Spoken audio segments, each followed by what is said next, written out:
दिनांक 23 डिसेंबरला police station Kolsewadi कल्याण येथे 12 वर्षाच्या मुलीचे अपहरण करून हत्या बलात्काराचा गुन्हा 1190/24 कोळसेवाडी पोलीस स्टेशन येथे दाखल होता। त्या गुन्ह्यामध्ये जो फरार आरोपी आहे विशाल गवळी वय वर्ष 30 राहणार कल्याण हा फरार होता।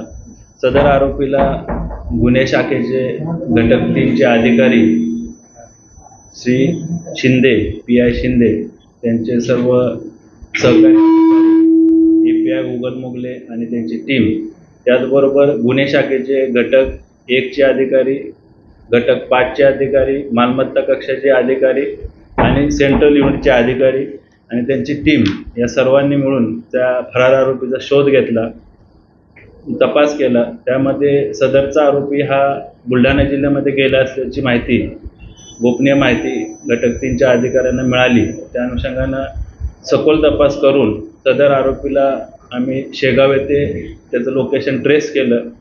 त्याचं वास्तव्य आम्हाला तिथं असल्याचं तपासामध्ये निष्पन्न झालं। त्या अनुषंगानं बुलढाणा जिल्ह्याचे पोलीस अधिकारी, तिथले अंमलदार, स्थानिक पोलीस यांची मदत घेऊन युनिट 3चे अधिकारी आणि अंमलदारांनी त्याला ताब्यात घेऊन पुढील कारवाईसाठी आम्ही त्याला कोळसेवाडी पोलीस स्टेशनला हँडओव्हर केलं होतं पुढच्या कारवाईसाठी।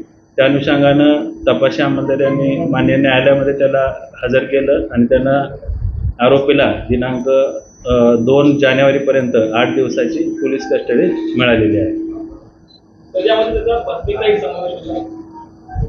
पत्नीला देखील त्यामध्ये अटक केलेली आहे।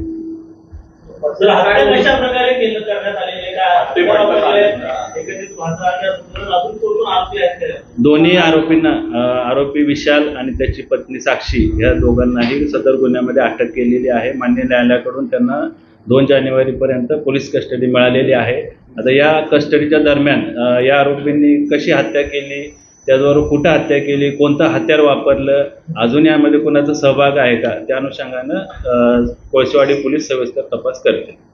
या विशाल गवळी या आरोपीला यापूर्वी जे जामीन मिळाले त्याला काही मेंटेनन्स सर्टिफिकेट जोडलं होतं असं कळलं नाही? कोणतं? विशाल गवळी या आरोपीला 2 वेळा जामीन मिळाला होता। यापूर्वी त्याच्यावर 8 गुन्हे दाखल आहेत विशाल गवळीवर। त्या अनुषंगानं त्याच्यामध्ये काय आपण म्हणतात तशी त्याची बेल ऑर्डर किंवा काय बाकीची वैद्यकीय कागदपत्र असतील तर त्याची आम्ही तपासणी करू। दहशत काय एरियामध्ये खूप होती आणि ते बायका या घाबरून जातात, तर अशा प्रकारे हे जामीनला सुटलेले ते परत या अत्याचारामध्ये घटना घडतायत, तर त्याला हे तपासणी पूर्ण होत नाही किंवा काय असं होतो का की ते पुन्हा येऊन जामीनला सुटतात आणि पुन्हा असे कृत्य करतात?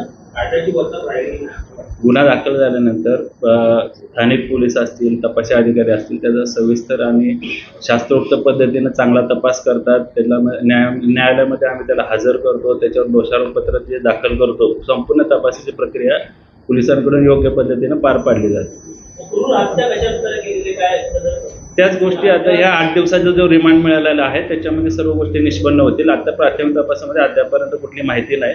पुढची सविस्तर माहिती तुम्हाला संबंधित स्थानिक पोलीस स्टेशन कोळसेवाडीचे अधिकारी तुम्हाला देतील।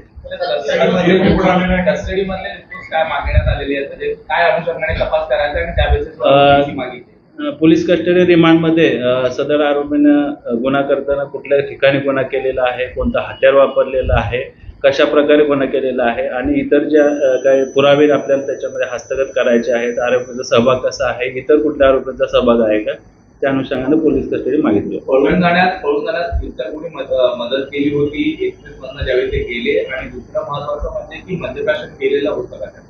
सदर आरोपी पळून जाताना त्यानं कोणाकोणाशी संपर्क केलेला आहे का, त्याला पळून जाण्यासाठी कोणी मदत केली आहे का, किंवा त्याला घरामध्ये किंवा इतर ठिकाणी कोणी आसरा दिला होता का, त्या अनुषंगाने सुद्धा आम्ही सविस्तर तपास करणार आहोत।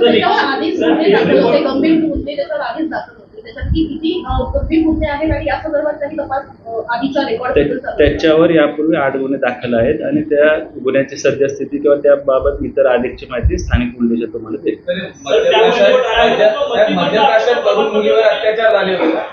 त्या सर्व गोष्टी या तपासामध्ये निष्पन्न करणार आहे। पोलीस कस्टडीमध्ये तो गुन्हा त्यानं केल्यानंतर तो कुठं कुठं गेला, त्यानं काय काय गोष्टी केल्या, कुणाला भेटला, कुठं थांबला वगैरे या सर्व गोष्टी तपासामध्ये आता निष्पन्न होतील.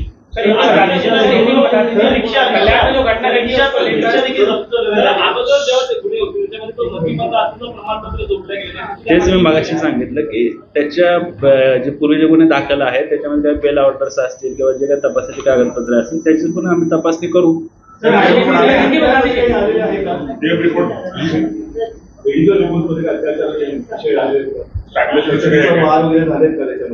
कुणाची